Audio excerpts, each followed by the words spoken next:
little red light, and we are recording now.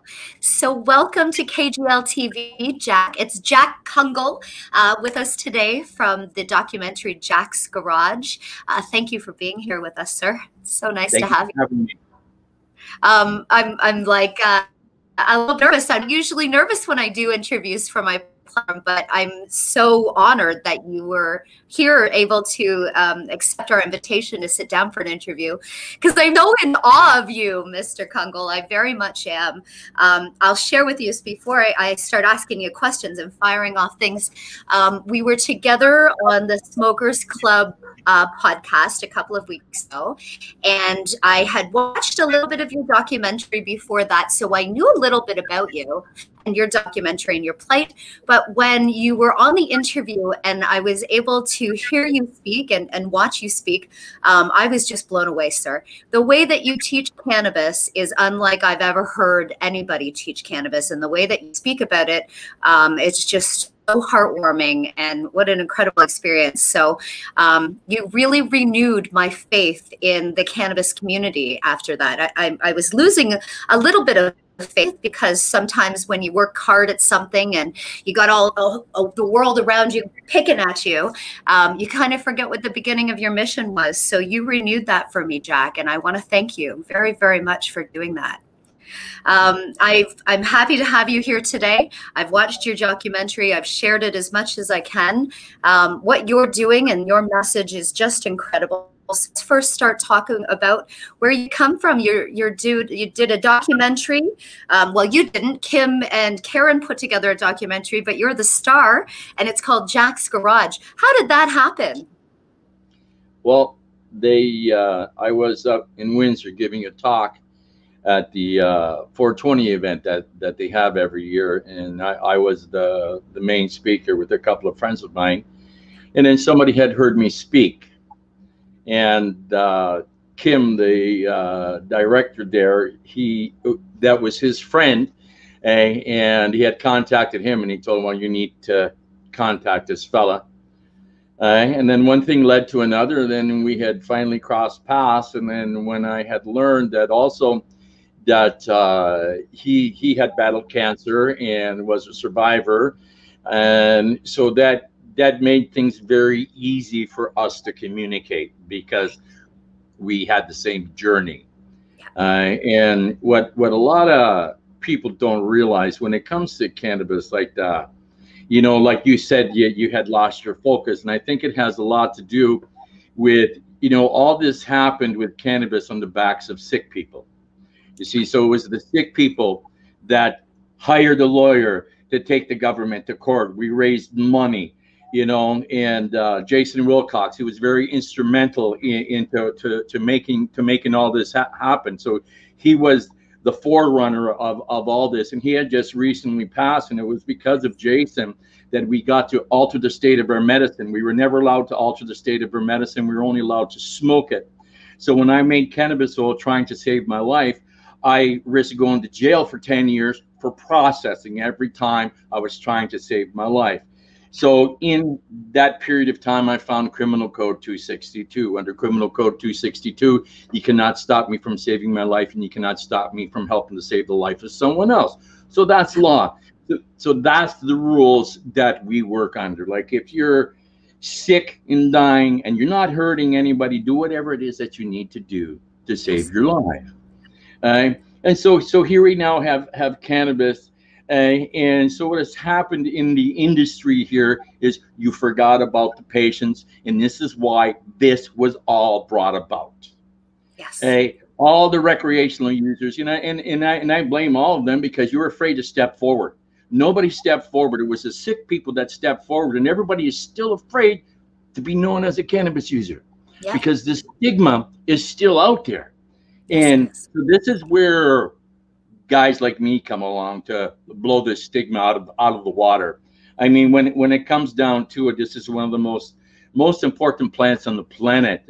It's the most important food for the human body. And so what it does, so when we eat cannabis, it just goes to work. It's not fussy. It does whatever the human body needs to do. So when you eat cannabis, it takes the body and it puts it into homeostasis. So now it can heal all the time. So now when we're in homeostasis with the cannabis, well, let's change the gasoline that we put into this engine. Yes. So you can no longer, like if you're sick, there's a reason why you're sick. Yes. So you can't use cannabis and then still do the same lifestyle and expect something to change. Right. See, I did that. That's what I thought. Right. I swallowed 6 grams of FICO every single day. There isn't a human on the planet that can do that. I did that every single day for a year, and my cancer came back. Right. Because it didn't change anything. Right. My marriage was toxic. My food was toxic. My life was toxic. My friends was toxic. Everything I was doing was toxic. All I did is I swallowed a whole bunch of cannabis. It did its job. Nope. It did its job. The cancer was gone for a year, but then it came back. Right. Because it didn't change anything. So there's this complete package that has to happen. And the other part of the package is the part that people can't do. The lifestyle change. Because you come and you talk to me and I say, no bread, no pasta, no potatoes, no sugar, no red meat, no dairy products, no eggs, no chicken, no fish. Everybody's jaw fucking drops. You go, what do I eat? What? And I go, I only used 9 fingers. I said, eat everything else except those 9 things. Okay. Pretty simple. That gives you a lot of stuff to eat. And so how it works when we have cancer feeds on sugar and methionine. So when a cancer cell develops, it develops insulin receptors. So it looks like one of those mines that they used to try and sink the submarines with, in the Second World War. So any type of fructose, glucose, dextrose, any type of left spin sugar that you put in goes directly to feed the cell. Okay. The cell also needs methionine. We need methionine in our food. And so methionine is what cancer-smelling dogs smell. All cancer gives off methionine gas, whether it's lung cancer, breast cancer, pick one. It all gives off. So the plant, what happens here now, so we cut off the food supply. So in the fruits, nuts, vegetables, grains, and beans, the number is 80. Perfect. When we're sick, anything above that now is detrimental to our health. So red meat is 130 units of methionine, dairy products is 195, eggs is 240, chicken is 480, and fish is 700 off the charts. Okay. So you feed that, remove those 5 things, I mean, you've just increased your chances by 80%. So now we ingest cannabis. And cannabis causes the programmed apoptosis of the cancer cell, programmed cell death. Right. So it's pretty easy. Cut off the food supply, add cannabis. Right. And what happens? Just let it go to work. I mean, it's not that difficult. I went home and I ate my fruits and veggies and I shoved cannabis in every freaking hole that I have. Yes. That's what I did. Good. I injected it. I did suppositories. I vaporized it. I use it topically. When we're talking with women, you girls have an extra hole, you have a vagina. So when we're dealing with cervical cancer or anything like that, that's where we do. So if you know how far the cancer is up to 2, we're going to get a little bit off color. So if you know it's 8 inches up there, you go buy a 10-inch dildo, apply the medicine to the end of the head, and off you go to the races. It's very, very simple when we need to address things. So we try to get as close to the cancer as we possibly can. Good. That's how it works. And you say you use it, we say Phoenix Tears or Rick Simpson oil. You call it something else it's the same thing? What do you refer to it as? I call it FICO, full extract cannabis oil. Rick Simpson doesn't make it. Extract cannabis oil. It's not the Rick Simpson oil, it's comparable though. Is it made the same way? No, I don't do anything that Rick Simpson does. He's a toxic person. I didn't know that. Oh, I'm so sorry, Jack. I didn't know that. I just know that. Well, no. Everybody, I watched the video running from the cure. Okay. And so I watched it. What I had the problem is when he's making it with naphtha. That's paint thinner. Okay. So we have a rule of thumb. If you can't eat or drink it, we don't use it. Okay. What do you make yours from then? It's grain alcohol. Great. Okay. So Tell me again, what do you call it? FECO, full extract cannabis oil. Full extract cannabis oil. I like that. I like that. I'm going to use that from now on. So full extract cannabis oil, and you use grain alcohol, and you're taking like around 90% THC is what your extract is what the end. Not the way I do it. You see, Tell because how everybody else does it, they do a quick wash. Boom, okay. They soak it for 3 minutes. Boom, you get this nice, clean looking honey oil. Okay. That's not what cured my cancer. The way I was shown, I do a month soak. I understand the plant waxes. I understand the chlorophyll. Cannabis is the most important plant on the planet. We go to the drugstore to buy chlorophyll to eat it. So I do not understand why we're removing it from the most important plant. That's right. I've never removed it. All I know what chlorophyll does, it oxygenates the blood. Cancer hates that. It doesn't like that. So people say, well, it upsets your stomach. Take it with food. It's pretty simple. It's pretty simple. See, people think it difficult. It was pretty easy. I went home and ate my fruits and veggies, and I shoved cannabis in every hole that I had. I'm a guy. I did it. My goodness. You know, it is so easy, but everybody, they feel cheated is what happens. Oh, no, I can't eat that. So now you go with your friends and you're sitting there and they're eating everything that you used to. Hey? And now you're looking at it and think, yeah, God, I wish I. No, you don't. That's what got you there. That's right. Hey, and what you need to do, see, I look at it this way. I don't want any of my friends ever to end up the way I was, ever, because you're not going to like it. No. It's easier Tell us to about do that, Jack.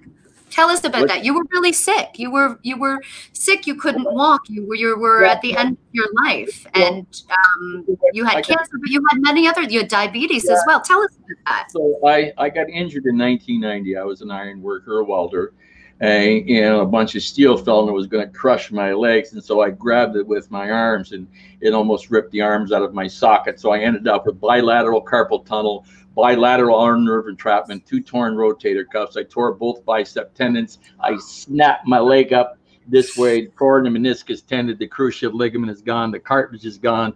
I wore a leg brace for 28 years. I vomited 25, 30 times a day for over 25 years. And from all the drugs that they had me on, I broke 3 ribs over 300 times. I lost my teeth vomiting. And then the guy that crossed my path, Derek, he's the guy that he saved my life. Yeah. Hey.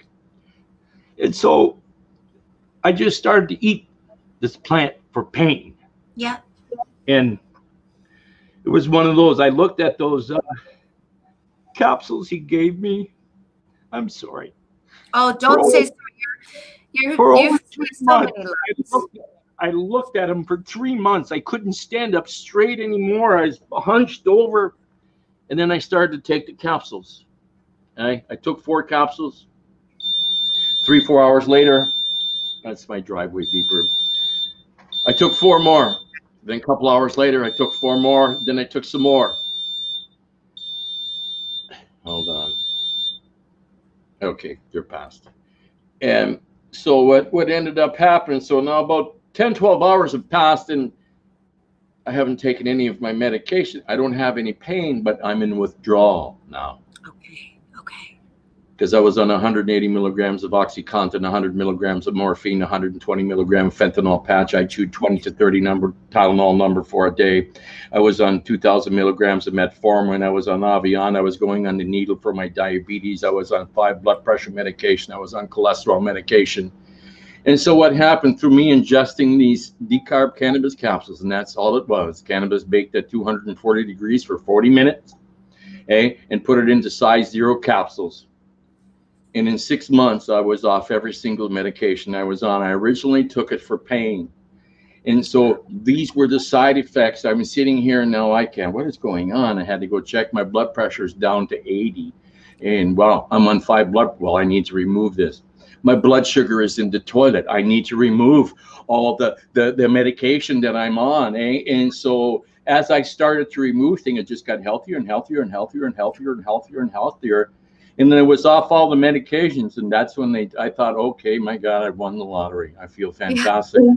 and then I was told I had terminal cancer. So I had terminal bladder and prostate cancer, and they said if I don't do anything, I have 3-4 months. If I let them remove my bladder, my prostate, I have a year, maybe 2.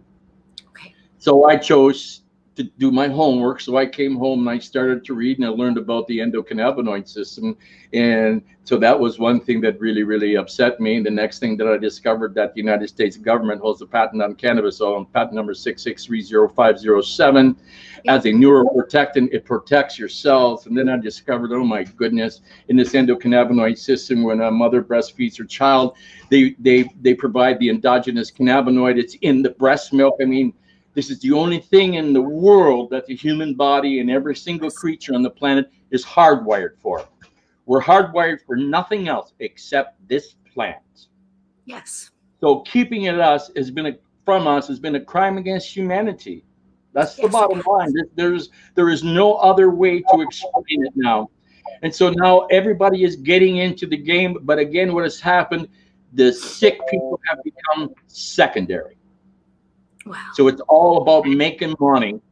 And what has happened, see, I belong to the group that took the government to court. We're also the group that filled out all the papers when they asked us, how much does this cost? So at that time, it was costing me 10 to 12 cents a gram to produce. Wow.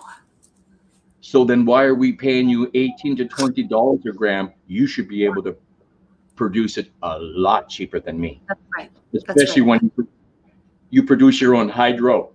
That's right. I have to pay my hydro, and Ontario has the most expensive hydro on the fucking planet. Absolutely. And so how I look at it, my medicine costs me the price of my hydro bill. My hydro bill right now is $240. That works for me. $240 every 6 weeks produces me 2 pounds. Because you grow your plants in 6 weeks in increments, because you change the vegetation stage, if I can remember correctly. Yeah, we don't veg.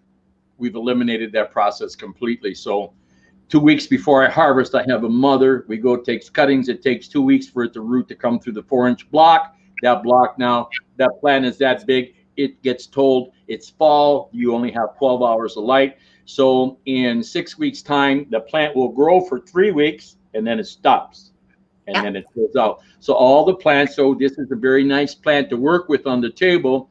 So when we go it that way, we're not growing any branches. All I'm doing is growing fruit. Right. No energy. And fills out. Yeah, no energy wasted in stick. Because when I look at a 12-foot plant outside, it has a stalk on it that big around. Do you know how much energy went in to produce that? Yes. Yeah. Okay. So we produce a stalk that big around, but our flowers are that big. Yes. And unless you're going to use that stalk for like root tea or something, other parts of it, you don't need it. Or hemp, if you're going to use it for a hemp product, you don't need it. See, the way I grow on my table, I get all the roots that I need because my table is covered. So the roots come out of the 4-inch block, and it's literally a carpet across the table. I'd love to see that. Well, you will have to come down and look. So you need to come down when we have a harvest. Okay. So you see exactly what is on the table and how it's done and how quickly. Because when I harvest, I'm back up and running. I've harvested and I'm back up and running in not quite 3 hours. Wow. Yeah. That's amazing. So you use your roots then as part of your FICO? Oh yeah, everything. We don't throw anything away. Oh, I love that. Everything so much. Is kept. Everything is kept. If you look and take a microscope and you look at the stops, it's just loaded full of trichomes. Yes. Up on the top, okay? So I tell people, chop all that stuff up, throw it into your coconut extract, it'll be just fine. All right. And what a lot of people do is vaporization. Yeah. And so a lot of people don't understand. You see, when I light this joint here,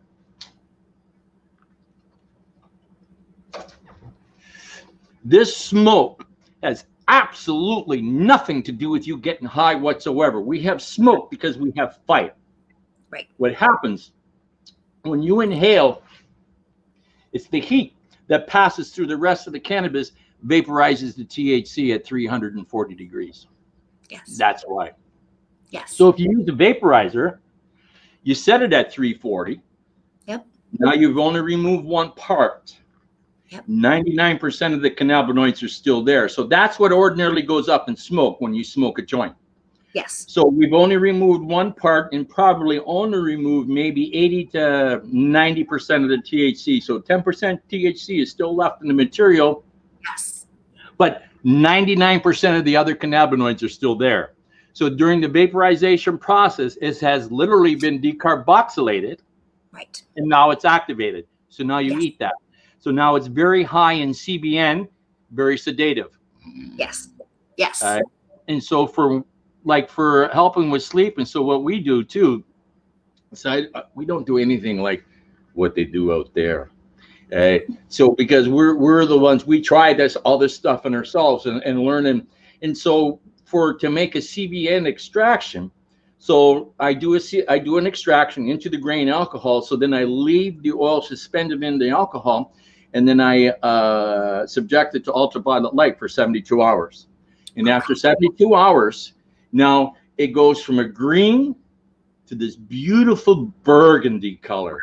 So now what I've done is taken the THC level and went, brought it down here, and now the CBN level went, Wow. It goes up.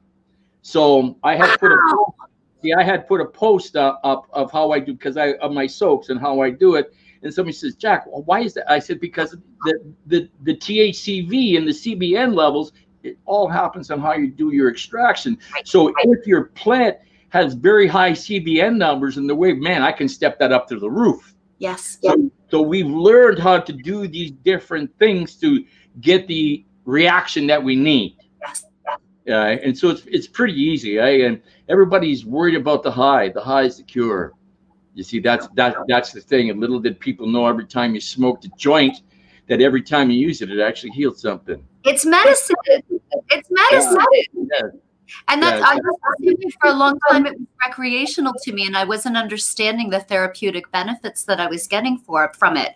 Once I figured that out, once I realized that it's my medicine, my life changed completely, because I no longer needed to get high. I was doing it to make my body in homeostasis. And that's the message that we're getting out a little bit more and a little bit more. And that's what you're doing, Jack, is you're teaching about this, and you're getting the message out in the most beautiful way and helping save lives. And it's an incredible thing.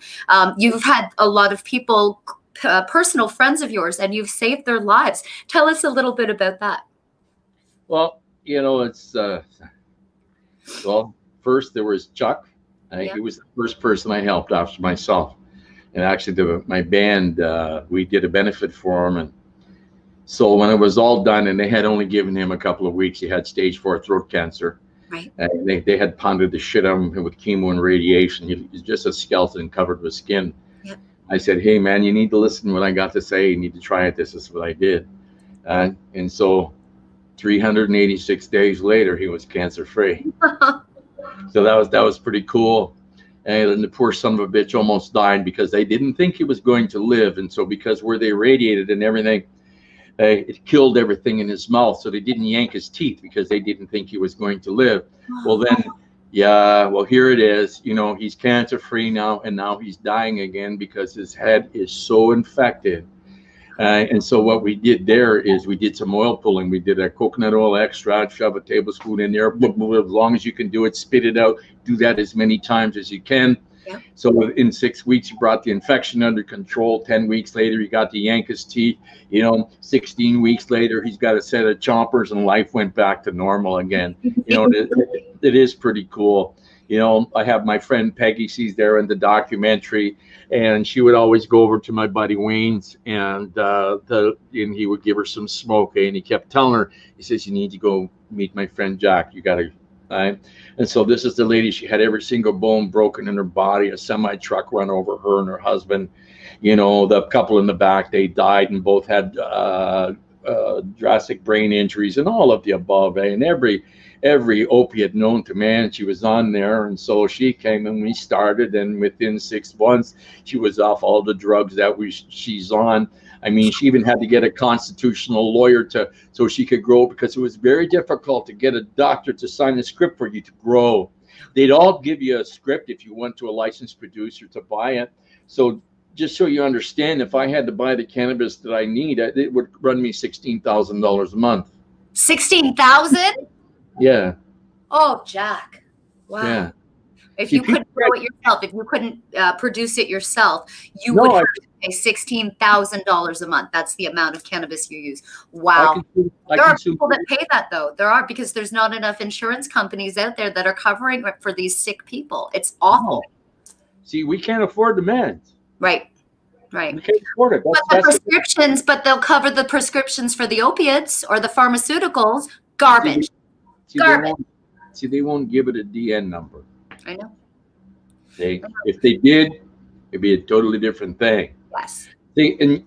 So I look at it like this. I know what cannabis does. You all know what cannabis does. Yes. The pharmaceutical industry has everybody in their pocketbook, and if you don't do what the pharmaceutical industry says, they close the section, the wing. Yeah. The pharmaceutical industry chooses the course of treatment. The pharmaceutical industry writes the books. The pharmaceutical industry gives them the education. Yes. So you can't, I look at it, they're great for giving you stitches, fixing broken bones, but when it comes to sickness, you got to take care of that yourself. Yes. Okay? You have to. Yep. And that's done with food and diet. There is no other way to do it. There is no magic pill. There is no nothing. I mean, I was going on the needle, but my diabetes was still not under control because I still didn't know how to eat right. Right. Okay. You can't go to a dietitian or a nutritionist to learn how to eat because they were taught by the same people. Right. And I walked out of the room when the nutritionist opened up the Diabetes Heart Smart Cookbook, and I looked at her and I goes, really? Because I had already been through the book, and I went to the middle of the book and it says craft dinner and hot dogs. I said, really? And she's 375 pounds, and she's going to tell me how to eat. Maybe not. Maybe not. Tell us again the 9. Tell us again the 9. The 9. No bread, no pasta, no potatoes, no sugar, no red meat, no dairy products, no eggs, no chicken, no fish. Okay. So we have lots of fruits and vegetables. Yeah. Okay. Oh, yeah. Nuts and legumes and. See, I've never ate this good in my life. Yeah. See, I've learned what to do. See, the only thing you're ever going to miss is the chew. Oh. There is no flavor in meat. None. Right? No. So it's the chew that you're going to miss. And that's what I've gotten good at. Is creating the chew. So like I'll make stuffed peppers. You have absolutely no idea there's no meat in there. I just had a meatloaf. There is absolutely no meat in it, but you would not know there is no meat in it because I've learned how to create all that texture from all the veggies and stuff and the walnuts and the cremini mushrooms. When you start to listen what goes in it, like it already sounds good before you even start, you know? And so I've learned this too. When I cook, I make my plate look as beautiful as it possibly can because it already tastes like $1 million before I started.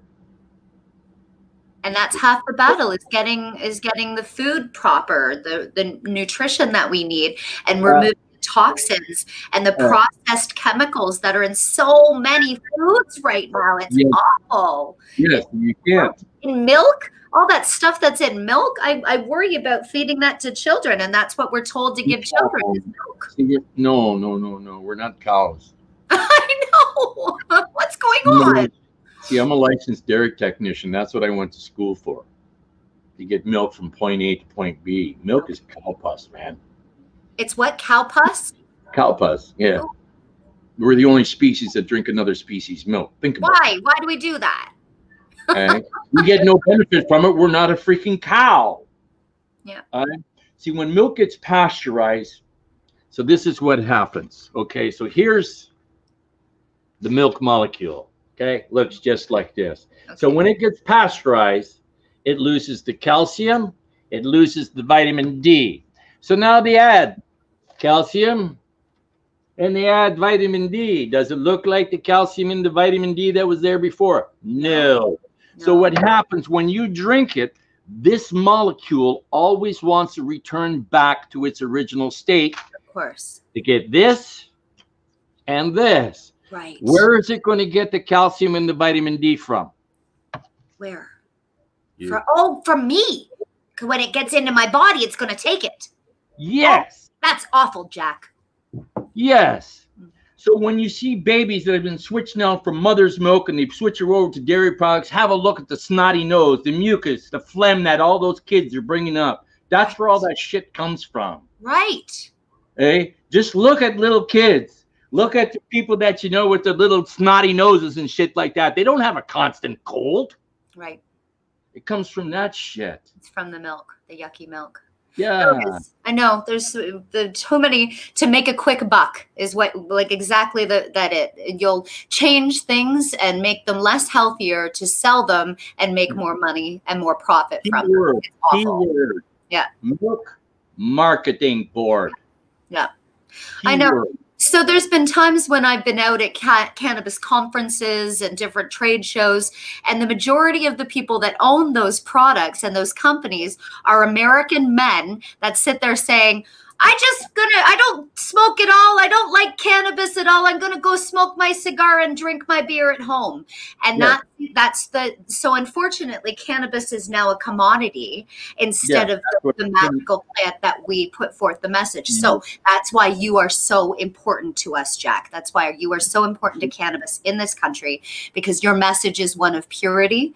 You're a cannabis spokesperson. You speak for the plant and the message and the magic of the plant. And I am so grateful to you for that, my friend, for what you're doing, for putting out the documentary, for being this voice for this community and for this industry, instead of the ones that want the money, instead of the ones that are in it for the dollars and the cents, which is not why we should be in cannabis at all. That's not what cannabis wants in any way.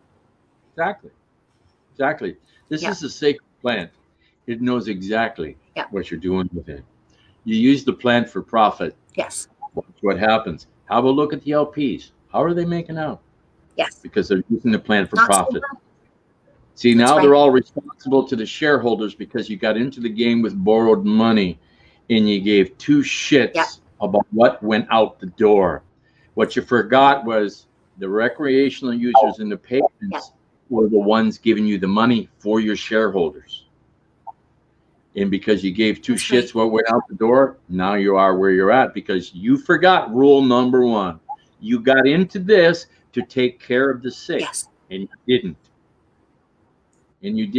You use the plant wisely. It will take care of you. It will do whatever it is you need to do. It'll even put money in your pocket, but treat it with respect. That's right.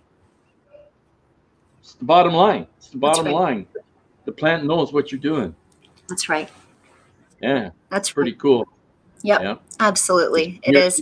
So we're going to play Jack's Garage here at our lounge. I think we're lagging a little bit. I think we're having a little bit of internet issues here and it's lagging. So I'll wrap up, but I'll share with you. We're going to play your documentary here at Kelly's Green Lounge for a live audience. And we'd love to invite you to come sometime and visit us here. I know that you said that you would come either before it snows or when it stops snowing. So we'll either see you soon or in the spring. And it would be a real honor to have you here, Jack. It would. Very much. I would enjoy that. Thank you for having me.